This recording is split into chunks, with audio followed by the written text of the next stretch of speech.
আপনি মুসলমানের বাচ্চা, বেয়াদবের বাচ্চা বলছে। আপনি মুসলমান, আপনি মুসলমান কিনা, আপনি মুসলমান কিনা বলছি। মুফতি ইলিয়াসুর রহমান জিহাদি একজন আলেম মানুষ, এদেশের একজন বিশিষ্ট ওয়াইস।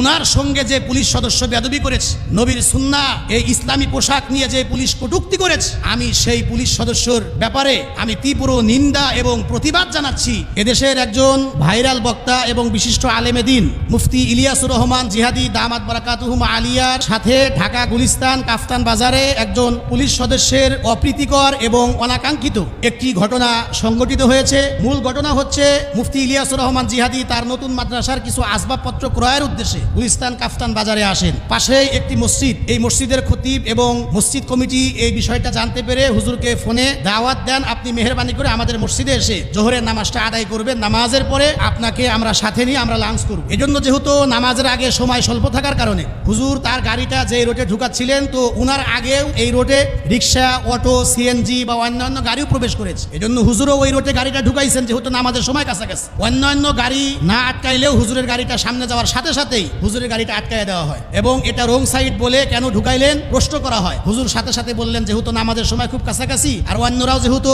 এখানে গাড়ি নিয়ে ঢুকেছে, এজন্য আমি অনিচ্ছাকৃতভাবে বুঝতে না পেরে গাড়িটা আমি ঢুকাইছি, তার জন্য আমি দুঃখ প্রকাশ করছি, আমি সরি বলছি, আমার ভুল হয়েছে। এতটুকুন বলার পরেও সে পুলিশ সদস্য হুজুরের পোশাক নিয়ে, সুন্নতি পোশাক, পাগড়ি নিয়ে, দাড়ি নিয়ে, টুপি নিয়ে, এই পোশাক নিয়ে অকথ্য ভাষায় সে গালিগালাজ করেছে, কটূক্তি করেছে। পরবর্তীতে কিন্তু হুজুরের গাড়ির জন্য কিন্তু ৩,০০০ টাকা মামলাও দেওয়া হয়েছে। ৩,০০০ টাকা মামলা দেওয়ার পরে হুজুর কিন্তু সাথে সাথেই ৩,০০০ টাকা জরিমানা কিন্তু দিয়ে দিয়েছে। তো সরিও বললেন, আবার মামলা দিলেন, ৩,০০০ টাকাও দিলেন। এরপরে আবার নবীর সুন্নাহ ইসলামী পোশাক নিয়ে জঘন্যতম পুলিশ সদস্য মন্তব্য করেছেন। তখন আপনারা দেখেছেন হুজুর কিন্তু পরবর্তীতে কিন্তু প্রতিবাদ করেছে এবং রাস্তার পথচারী বহু মানুষ, সাধারণ মুসলমানরা হুজুরের পাশে দাঁড়িয়ে এটার প্রতিবাদ করেছে, পুলিশ সদস্যের বিরুদ্ধে কথা বলেছে। কয়েক